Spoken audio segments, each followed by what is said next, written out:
Hello everyone, and you're very welcome to our webinar, Emerging Food Safety and Security Risks Due to Climate Change. My name is Malachy Mitchell. I'm the Managing Director of Farrelly and Mitchell. This webinar today is going to focus on the impact of climate change on the global food system. And of course, this is a fundamentally important topic impacting both the developed and developing parts of the world in very different ways, be it in production, be it in supply, or indeed nutritional quality or food safety. So I'm delighted to have a panel of guests who will be able to take on this topic, led by Dr. Michelle Ripley, Director from our Dublin office, who is a global food systems specialist and has previously worked for the Food Safety Authority in Ireland, the Food Safety Authority also in Abu Dhabi, and has extensive experience in Asia, Europe, and the Americas. And Michelle will lead the discussion, initially making a presentation on this subject. Then we also have joining us Najib Al-Humaid, who is partner at our Riyadh office. Najib has over 25 years experience in food and agriculture, particularly in Saudi Arabia, but also the region, and has deep insights into policy regulation in Saudi Arabia and also into the operations of food and agriculture within that country. We will also have Shaitanya GRK, who's the director of our MENA office based in Dubai. And Shaitanya has 12 years experience in food and beverage and will give a perspective on the GCC and wider MENA region. And finally, then we will have joining us is Stephen Ahwa. Stephen is director of our Sub-Saharan office in Ghana, Accra. And Stephen has over 30 years experience of food and agriculture in that region and will provide his experience and insights into Sub-Saharan Africa. We expect the webinar to take about 45 minutes. And please, if you have any questions, we would welcome them. Just use the Q&A box, and hopefully at the end of the session, Michelle and the panel will have some time to answer some of your questions. So I hope you find the next 45 minutes or so enjoyable, but also informative on what is a very pertinent and relevant topic. I'll hand you over now to Michelle. Thank you all. Thank you, Malachy, and welcome to everybody who's joining us today. So as Malachy pointed out, our topic today is emerging food safety risks and security risks driven by climate change. So climate change is a key topic. It's been discussed globally at many forums at the moment in particular, but we want to focus on this angle.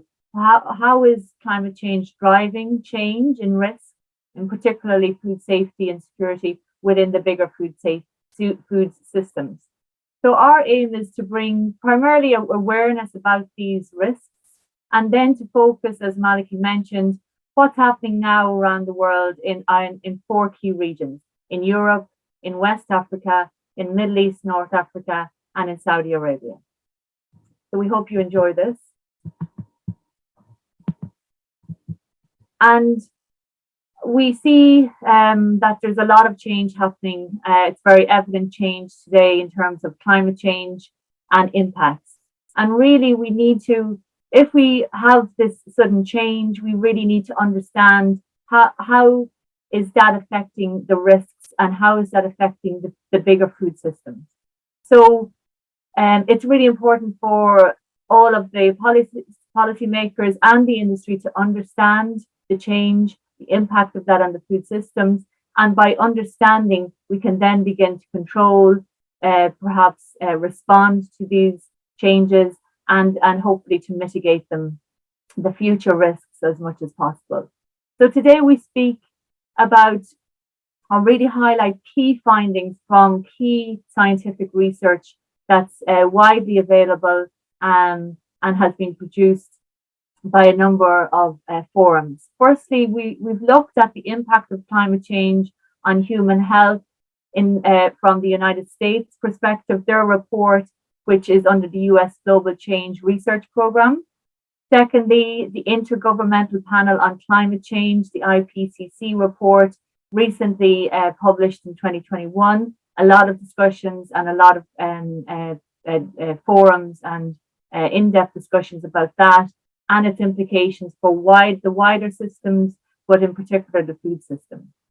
And thirdly, a very important document from the European Food Safety Authority, They're very good study on climate change as a driver of emerging risks for food and feed safety, plant and animal health, and nutritional quality. So really from all of these reports, there is that indication and consensus that there is change happening.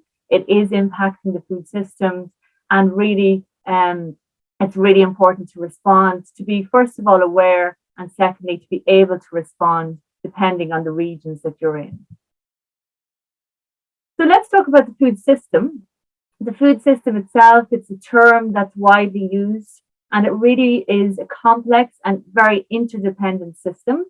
So it's a complex system, which is a system which is refers to all of the actors and the activities within the series of stages, from producing a food at the farm level right through the processors, through trading and sales into retail, and finally to the end consumer. So there's many actors involved, including policymakers, regulators, systems for managing food safety and food security. And also a very important aspect is the nutritional part of it, and equally food waste and food loss. So ultimately, we want a food system that gives us an output of safe, nutritious food, and that is available and affordable to feed the population. And of course, our global population is increasing now, and there will be a lot of stress on the food system to produce enough food to feed the growing global population. So climate change is very relevant for the food system, and because we have this interdependent system, we know that any impact at one point along the chain will have a compounding effect potentially at other aspects of the chain. So climate change today will bring some examples of where that climate change is happening, at what points, and that's impacting or compounding to give an impact in food safety and ultimately then food security. So where is the imbalance, and what is the issues that we're seeing from the science? So let's talk about, I suppose, first of all, the potential interactions of rising carbon dioxide and climate change on the food system. I suppose there's two key pathways that we can discuss that is resulting from rising carbon dioxide. So carbon dioxide, of course, is causing this warming in the environment, and that causes different changes to weathers and storm systems. And these weathers, so for example, we are getting extreme weather events, particularly extreme heat, and also extreme precipitation events. So temperature, of course, is very, very important in the food safety perspective. So we really need to be aware of the changes in temperatures, because we have, I suppose, the hazards, the microbial hazards in particular, they are very related to temperature, and their exposure and their growth rates related to temperature. So where we have increases in temperatures in environments that typically will have pathogens or particular hazards, then this is the area that we need to be aware of. Where are the changes happening? What are the pathogens in that region? And what is the growth changes or changes in the proliferation of these bacteria? Secondly, precipitation. So when we have extreme weather events, particularly flooding, this can really help move contamination from one place to another place. So we have this mobilization of pathogens and chemical contaminants from one region to another, and it can have that impact of having unexpected contamination in regions that generally wouldn't have that, and possibly going into pathways like the water supplies, etc. So that's one aspect. Secondly, the rising carbon dioxide, the research is showing that this is impacting the nutritional quality of the food. So of course, this is only for the plants, because the plants produce their own foods through photosynthesis. And in the photosynthesis process, the plants have the ability to absorb carbon dioxide and through a complex system produce their own food. So for the moment, the higher rising carbon dioxide is resulting in greater photosynthesis and therefore greater starch production. But the negative impact of that is that we are seeing lower levels of proteins and possibly lower levels of micronutrients. So then this is causing a little bit of an imbalance in the compositional and nutritional composition of the foods. And then thirdly, the aspect of the distribution chain will be challenged and is being challenged. And in particular, we really rely on the integrity of the cold chain during the movement of food along the food system. So of course, with extreme weather events, this is challenged more. The temperature and maintenance of the temperature is much more difficult, and certain elements of that transportation will be challenged even more in the future. Similarly, with the infrastructure, of course, we need very good roads and infrastructure to transport food. Again, we've seen that can have be impacted by extreme events and not being suitable anymore for the transportation of foods. So this is just to give an idea of how exactly and where along this food system complex chain is the impacts being observed. So food security is the other piece of the jigsaw. We have food security and food safety. They're all very connected, and we can't have security of food if we don't have food safety and if we don't consider food safety. So when we talk about food security, we talk about food security in 4 key pillars. Firstly, the availability of food. We have to have foods that are available and can go into the food chain and into the food system, and that is referred to as the pillar of availability. We do see already some impacts there, and particularly for reduced yields from lack of pollinators. They're the risks, or reduced yields because of additional pests or diseases leading to crop losses. So this is the first pillar. Secondly, the second pillar, access, is really, I suppose, the ability of people to afford to buy the food which is available. And that's very key point of the access pillar would be the prices and the spikes in prices of variation in the ability of somebody to buy and afford food. So we have seen price rises and spikes effects on particularly the lower income consumers, where they just struggle to be able to buy foods because of those, in some cases, very perhaps small to some consumers, but very detrimental to other types of consumers. So this is, I suppose, affecting more so the lower income consumers. And thirdly, we have the pillar of utilization. This is really, I suppose, where food safety is quite linked to food security. Utilization, taking pillar 1 and pillar 2, if we have food, if it's available and affordable, if we have problems in terms of contamination, chemical or microcontamination, or particularly if we have problems with nutritional quality of that food, then the utilization aspect of the food is reduced, and therefore that impacts how the food can be used and ultimately food security.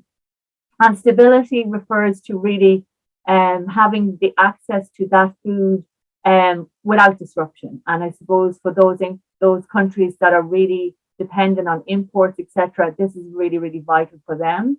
So greater instability of supply, disruption because of supply due to extreme events is really impacting that fourth pillar of stability.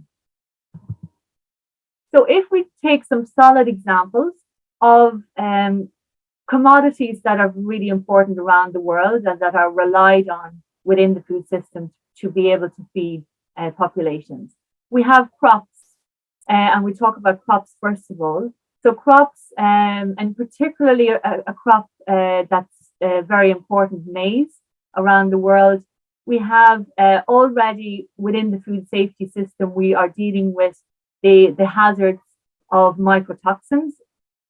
And mycotoxins are the toxin that is produced by a fungus, and the fungus produce toxins when the environments are quite favorable.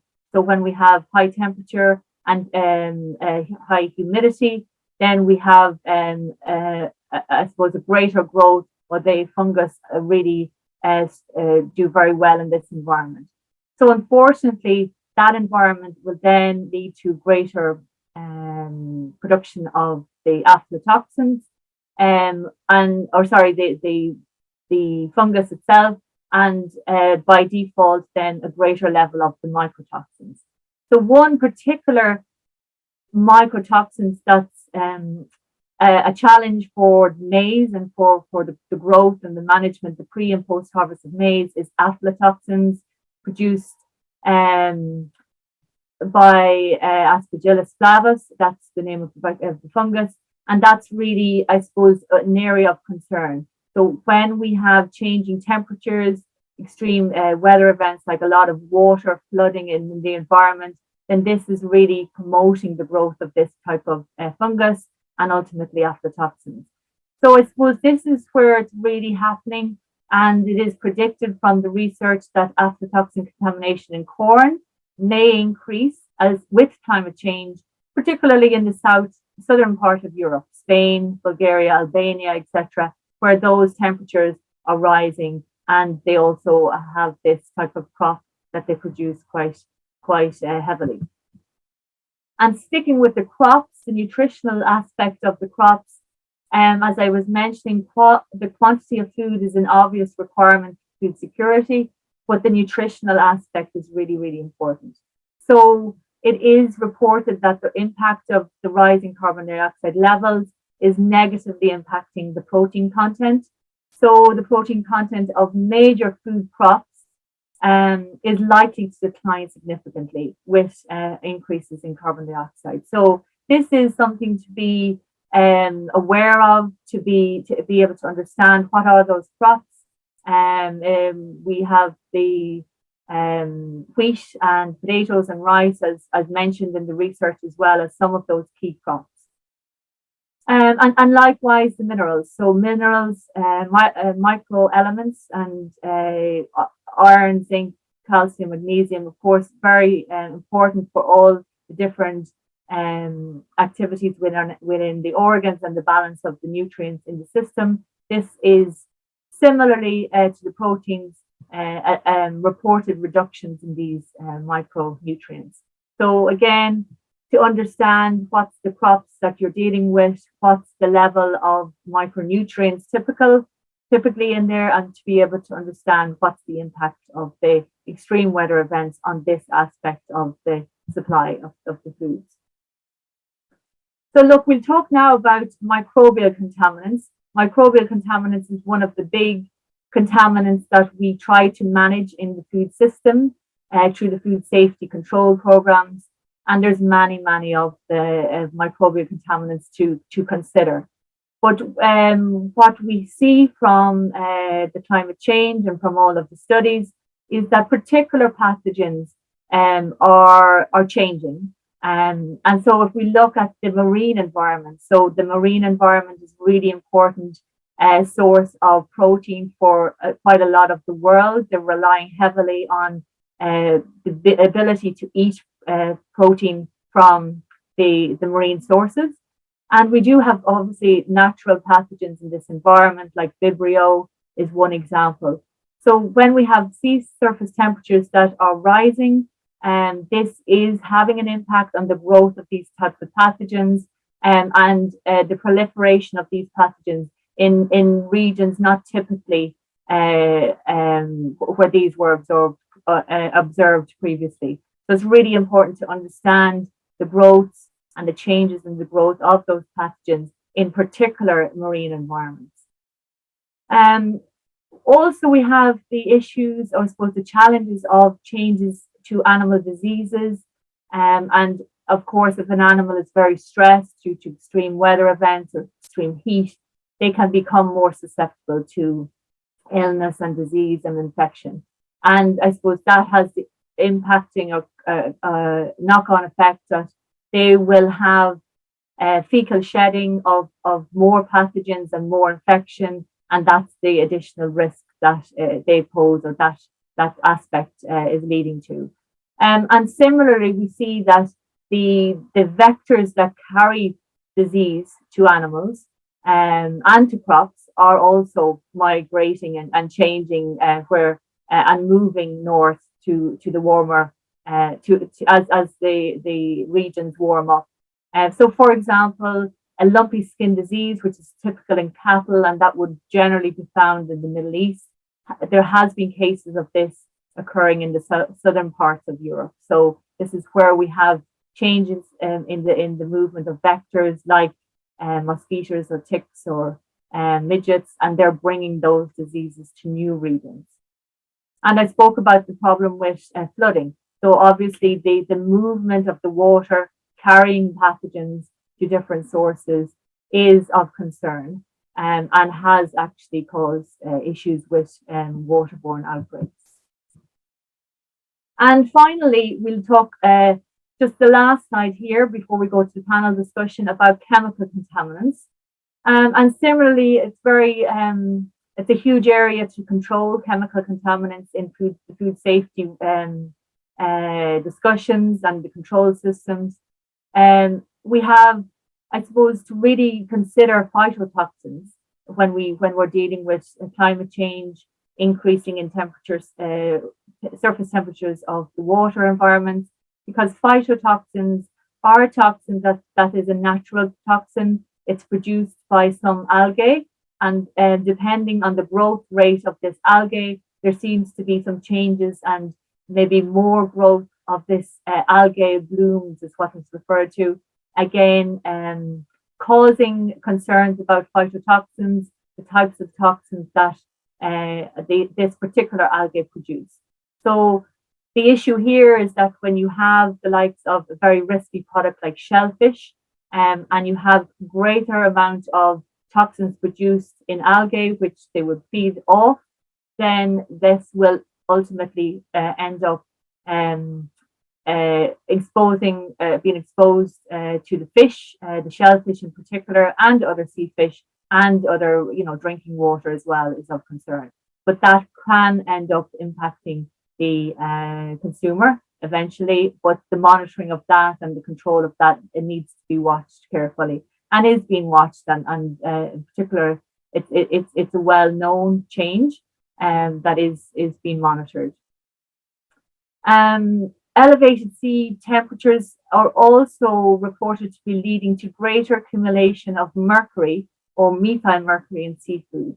So because we all naturally in the environments of the water, we have heavy metals. That's normal, it's regulated and it's controlled. But when we have the greater sea surface temperatures, you have greater metabolic rates in the fish, and then greater absorption of the mercury or these heavy metals within the muscles of the fish. So again, awareness about that, where is that happening, and how do we control that to make sure that it doesn't end up in the food chain at levels that would be unsafe. And finally, the incidence of and distribution of pests and parasites and microbes will alter. So when we have, I suppose, movement of these types of vector carrying diseases and introducing pests and new diseases in terms of crops and animals in different regions, then those regions need to react and respond, usually through the use of different types of pesticides, which are suitable for this particular problem, or veterinary drugs in the case of the animals. So this will be an area where we need to keep an eye out for what is happening in terms of types of pesticides used, whether they're approved, the levels that they're allowed to be in the residual levels in products, etc. But at the agricultural stage, you have to be able to manage these new challenges, and that just needs to be balanced then with what ends up in going into the food system. Okay, so this was a very short discussion, or I suppose presentation, about key findings from these reports about food safety and food security impacts. There are many more. We can't obviously discuss them all in this forum, but it's just a flavour. So what we really want to do now is to bring in the regions. We first of all, we talk about Europe. What is the experience in Europe, in West Africa, in Middle East, North Africa, and in Saudi Arabia, in terms of what are we seeing now in these regions? Is there an impact of climate change? Do we see different weather patterns occurring? And then how is that linking with food safety or food security? And what, or is there responses, is there policy interventions taking place? And so let me start, I'll start with Europe and then we move on to you, Stephen. So in Europe, of course, this year we've seen quite a lot of very dramatic events, particularly a lot of flooding in Germany and Austria, which was unprecedented, and also a lot of forest fires, very dramatic and scary events in Turkey and in Greece, more in the last couple of months. But also in the northern countries, the Scandinavian countries like Norway, Sweden, and Denmark, there seems to be a lot more precipitation, and this is something that's projected to continue. Higher levels of precipitation, those extreme flooding events, is what is being observed. And I suppose, how is this then linking with the food safety aspect? And it's interesting, within Europe, we have two very important agencies that work and really help within the food system. The European Food Safety Authority is one, and also the European Centre for Disease Control, or ECDC. So these agencies, in particular ECDC, looked at mapping the meteorological data and I suppose analysing the meteorological data from these Scandinavian countries over a long period of time, and then linking that and seeing, was there any connections between those events and those weather events with what was happening in terms of outbreaks from the Centre of Disease Control data, and looking particularly at waterborne outbreaks. And it was observed, and I suppose a link between the two was observed. And there was the findings indicated that there was a threefold increase in the likelihood of a waterborne outbreak happening after an extreme event like these floodings that is being experienced up in the north in that region. So this is one example. And within Europe, as I suppose a tool to help the regulators and the policymakers and the within those member states to deal with this type of change, and to really to understand what are the diseases that are occurring. The European Food Safety Authority and the European Centre for Disease Control, ECDC, have come up with a very good tool which the member states can use. And this is a tool which looks at connecting data on infectious diseases that are occurring and really prioritizing those diseases and ranking them in a very independent way.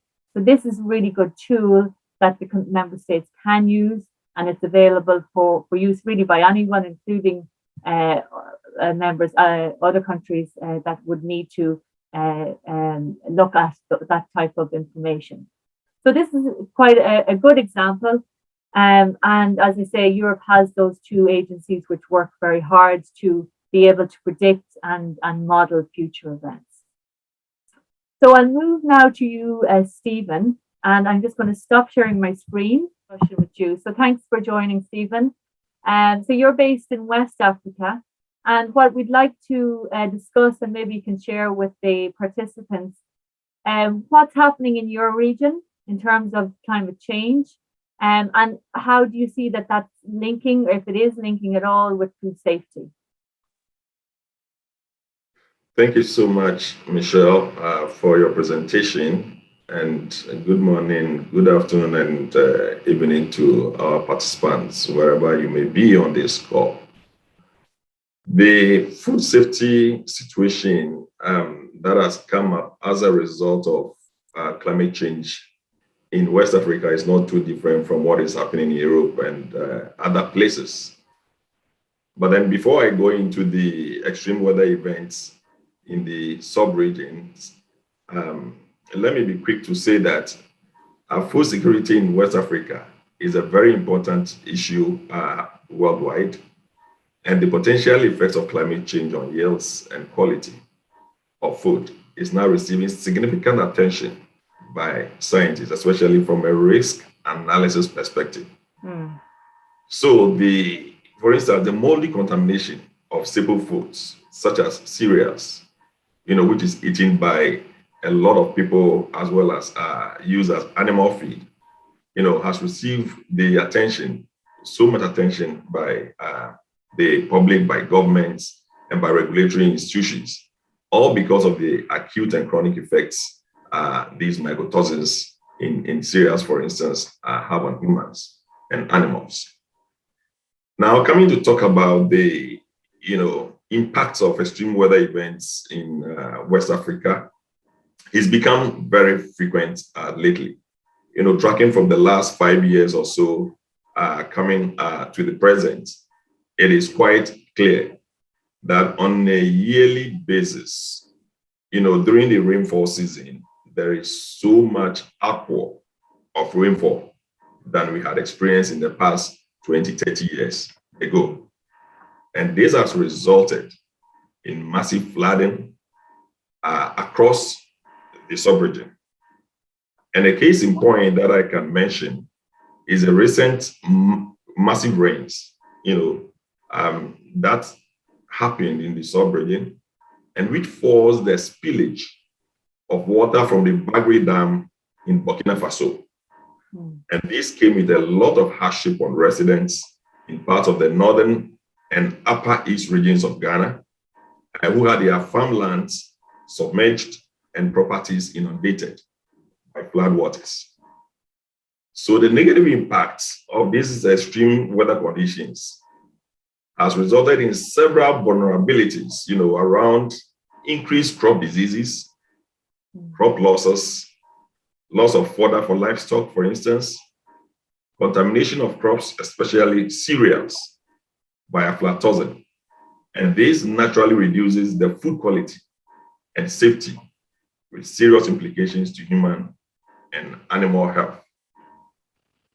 Also, come to talk about the cost of these impacts on farmers on the ground, as well as agribusinesses. The cost is usually so huge in terms of losses. A case in point is some recent floods in northern part of Ghana, as well as the middle belt of Ghana, and then the southern part of Nigeria, for instance, during the current rainy season. And that led to the washing away of several roads, that's disrupting the movement of food to markets, which naturally aggravated the poverty situation of the people, as well as the food security situation of the farmers, as well as the losses that farmers have to count in terms of investments they made on their farmlands, because the floods, washed away everything. Another impact that we can talk about is the fact that extreme weather, extreme heat conditions, especially in the northern parts of the West African sub-region, has denied the growth of fodder, for livestock. And that has very serious consequences on countries that actually rely on the export of animals, for the survival of their economy. So the impact of climate change, vis-a-vis food safety and food security issues has been so enormous in the sub-region. Thank you. Thank you, Stephen. Very vivid descriptions there of real events. So that's really good that you've shared that with us. And in response to that, can you give us some examples of what perhaps the government have been doing or discussing, or how they responded to these events that you've described? Thank you, Michelle. Again, there is this slogan that goes like, if you do nothing, nothing would happen. So therefore, a lot of the governments across the sub-region have woken up, to the realities of the impact of climate change on food security, poverty, food safety issues, etc. Therefore, scanning across the regions, across the countries, there is massive promotion of social protection programs for the poor and vulnerable whose livelihood is affected by extreme weather conditions. There is also massive promotion of climate adaptation and mitigation programs through agroforestry interventions, where farmers are able to intercrop their annuals with tree crops so as to maximize the soil nutrients, for the crops to maximize yields and quality of food. There's also the promotion of climate smart agriculture to build farmers' resilience against extreme weather conditions. Again, there is irrigation, massive irrigation drive across the sub-region, especially during the dry seasons where most of the drought-prone areas become so vulnerable that food production as well as fodder production becomes a challenge. Therefore, there is a drive, by several governments within the sub-region, to increase irrigable areas to supplement food production as well as fodder production for animals, and then fodder production for animals and then food production for humans. There's also the promotion of high-yielding and mycotoxin-resistant crop varieties, so as to help farmers to be more resilient to the impacts and effects of climate change. Education and awareness campaigns have been intensified to draw the attention of the public, of the masses within the region, to the harmful effects of mycotoxins and how to manage and regulate these toxins in the food chain. So therefore, organizations like standards bodies, food safety organization within the sub-region are driving the enforcement of food regulation and legislation across the sub-region. There's also massive monitoring and evaluation of interventions that have been implemented by governments to kind of forestall the negative impacts of climate change in the system. It's worth to note that historically, focus has always been on the storage and role of post-harvest practices in control of mycotoxins. Yeah. But now, focus should be widened to include pre-harvest and in-field practices that can reduce mycotoxins occurrence at all levels within the food supply chain. Thank you. Okay, Stephen, thank you very much. That's really great insight into what's happening both on the ground and those interventions. And as you say, it's a very important part, the pre-harvest as well, the monitoring of those mycotoxins. So that's a change in practice generally that we can take account of. Okay, so thank you, Stephen. So let's move over to another part of Africa, so the region of Middle East, North Africa. So Chaitanya, so thank you for joining us as well. And I suppose similar questions for you. You're in this region. Perhaps you can just give us an idea of what's the situation on the ground in terms of what's happening now with weather events. Are they linking to, in particular, food security? Let's start with that discussion. Oh, sure. Thank you, Michelle. Broadly looking at the North Africa, we feel that there are three major trigger points as a result of climate change.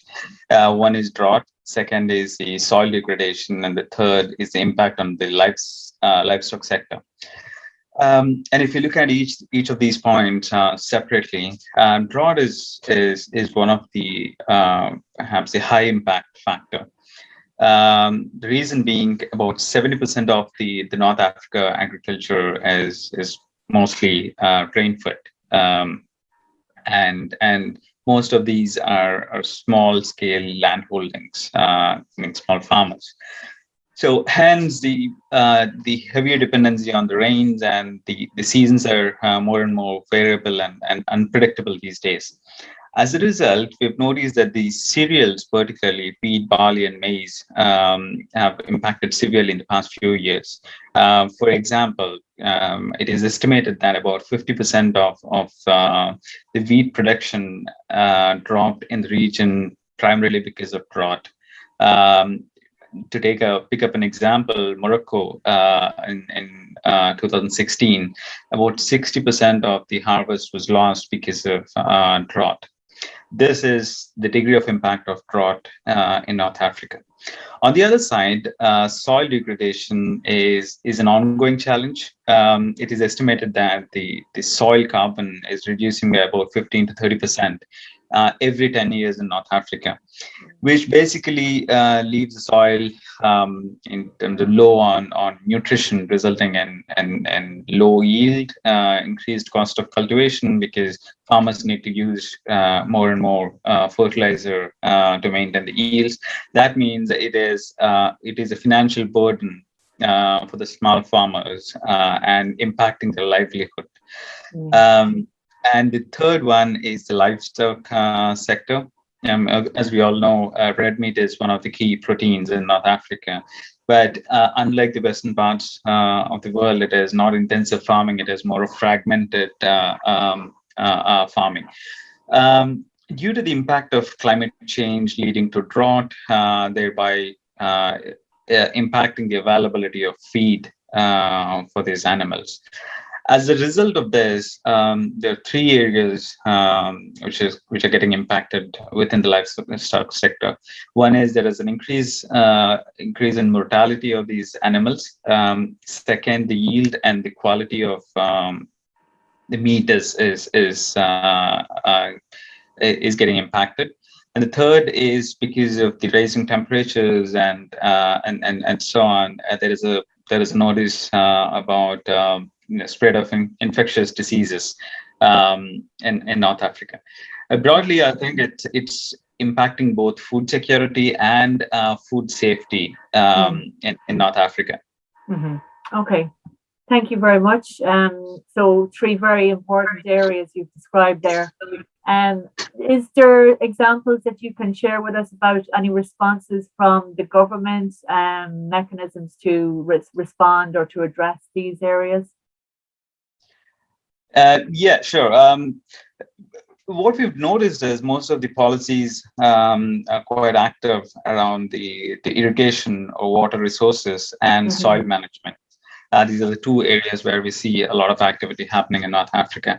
But most of these policies are directly driven by the foreign funds. But in the recent years, there has been an increasing struggle to attract the funds, which is basically limiting the continuous and effective implementation of these policies. And the other bottleneck that we've noticed is weak regional integration of the policies and so on in the region, which is basically limiting the transition towards sustainable agriculture.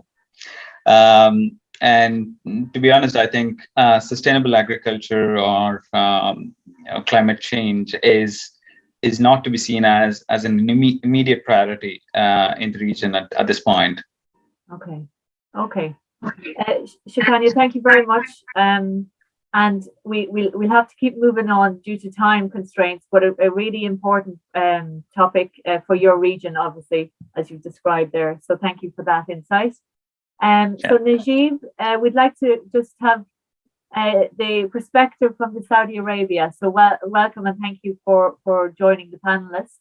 You're coming from Saudi Arabia, and perhaps you can just give us what's an insight into your region and explain what's happening there in terms of current impact and its knock-on effect on food security, please. Okay, thank you, Michelle. Thank you for the informative presentation. As all you know, Saudi Arabia is a vast country, but unfortunately, with the lack of suitable land to cultivate, as well as unsuitable climate in most regions during summer or winter Bear in mind the unavailability of natural water such as river or lakes, which make investment tradition, agribusiness unprofitable at all. So for these factors really forces Saudi Arabia to rely heavily on importing major crops and commodities such as wheat, barley, rice, soybean, corn, red meat, edible oil to fulfill the local consumption. So the stability of supply becomes a very important subject.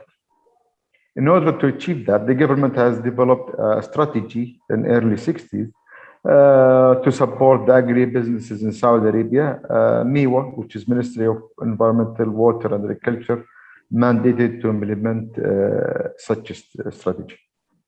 This is the history. But today, it's a different situation completely. Things have been changed significantly. So stability of food supply due to climate change is a major threat to the world, not only to Saudi Arabia. We believe it's not only less agriculture production yields will face, but the produced crops will have low nutrition value as well. So we believe due to that, prices will increase during the next decade, and we believe 183 million persons expected to enter below the poverty line worldwide. I'll give you some examples about the actual effect of the climate change. I'll give you some local examples first. We faced, there was a shortage of Indian corn supply during this year due to the climate change. This has caused supply turbulence to the Saudi market and price fluctuation as well as a supply shortage. Really forced the importer to seek alternative sources such as Europe, of course, with higher price. So this is an example. As another example, rice importation in Saudi Arabia affected to unexpected flood in China, Thailand, Vietnam, and temperature increase in India and Pakistan, which caused turbulence to rice importation to the country. Worldwide effect, we believe that rice suitable land in India will shrink by 40%. Corn production in West Africa will decrease by 15 to 20% within the 10 years. So we believe it's not a joke, it's a disaster if we do not act immediately. Thank you. Okay, thank you, Najib. Very important insight, particularly for that region, which is heavily dependent on those imports, and the spike in prices and fluctuations and disturbances is really important. Could you just briefly give us then any indication of responses from the government that you're seeing and how this is working? So now, due to rapid climate changes that causes a lot of disruption to the supply chain, and in order to mitigate the climate change impacts and risk, the government have recently updated its strategy, which is the one I just talk about it, to be active in two major parallel paths. The first one is local path, the second one is international path. In the local path, Saudi Arabia, as a leading global energy producer, it's fully recognized its share of responsibility in advancing the global fight against the climate crisis. So in March 2021, this year, the Crown Prince Mohammed bin Salman announced the Saudi and Middle East Green Initiatives. It's very massive initiatives, and the main target is to increase the percentage of natural reserves from 4% to more than 16%, and to reduce carbon emissions by more than 40% of a global contribution, which will lead to increased vegetation cover to combat against desertification. Additional to this major initiative in local, the government had acted in different pillars to cover certain topics. The first topic, the government focused on farming and production. The government encouraged local farms to produce wheat SAGO, Saudi Grain Organization, purchases the crops in a subsidized price. Agriculture Development Fund, ADF, provides soft loans to local farmers to cultivate the required vegetables and fruit using latest agri-technology CA. Addition to that, ADF funds machinery, equipment, and other agri activities such as raising cattle, poultry, fish breeding, greenhouses. The second topic that the government is focusing on local BAT is storage and stock. By forming committees from government agency in cooperation with main private sector stakeholders to monitor and evaluate the stock level of each commodity and the spread all over the regions, including price fluctuation. The last topic is waste management and overall. We are talking now, we are concerning about the food waste management. The government, to support waste control regulation, has established National Center for Waste Management. Addition to that, Public Investment Fund established the Saudi Investment Recycle Company, which will be the champion for waste management operations in Saudi Arabia. Addition to that, the government stimulate investment and allowing private sector to participate in food waste management. Thus, this is on the local part. In the international part, as we rely heavily on importing crops, the government encourage private sector to invest abroad to fulfill the local demand. So due to that reason, ADF expand its approved investment country list to 30 plus countries, and they are willing really to expand to more, subject to different reasons, you know, political stability, currency exchange rate volatility. The government, led by Public Investment Fund, has established Saudi Agriculture and Livestock Investment Company, SALIC. SALIC established to be mandated to invest abroad in agriculture and food activities in order to meet the bulk importation demand requirements as a standalone company or as a joint venture with the Saudi or international investor. Thank you, Michelle. Thank you, Najib. So obviously a lot of different interventions, both at local and international level. So that's great for that insight. Okay, so I suppose we can't spend too much more time with the panelist discussion because we're just running towards the end now. But what we can see is obviously there is impact at each of the regions. It is impacting both the food security and the food safety with different types of intervention measures depending on the situation and the reaction needed from the governments. So thank you to all the panelists, Chaitanya, Stephen, Najib, for that. I'm just going to look, I know we're pressed for time, but we have a number of questions and thank you for your questions. So we will just take one, which relates to the area of food fraud and where does food fraud come into the question of food safety and food security, and will the changes in climate change impact food fraud? So I'll just quickly go through that with you. So food fraud is a very important part of the broader food safety discussion. So we've had many cases where we've seen food fraud in terms of substitution, dilution, etc. And of course, it's all driven for economic gain. And when we have disruption in either food supply chains or price hikes, we usually get a reaction where there is, I suppose, a vulnerability there to substitute or replace or mislabel, etc., in order to either fill the demand or to get a much higher price for a lower quality product. So this is important, of course. We have talked about with the panelists there the issues with the disruption in terms of supply.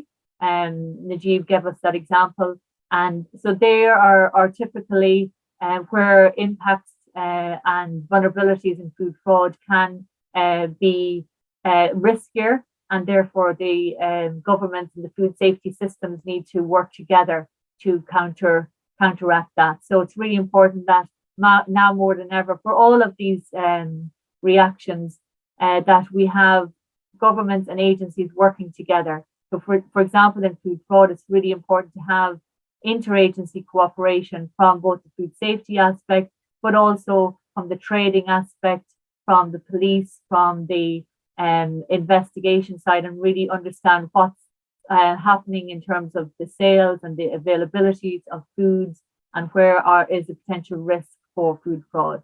So this is definitely one that is riskier because of impacts of climate change on availability and prices in particular. Okay, so thank you very much to the panelists. As I said, we are just out of time, so we will address your questions and respond to you that way.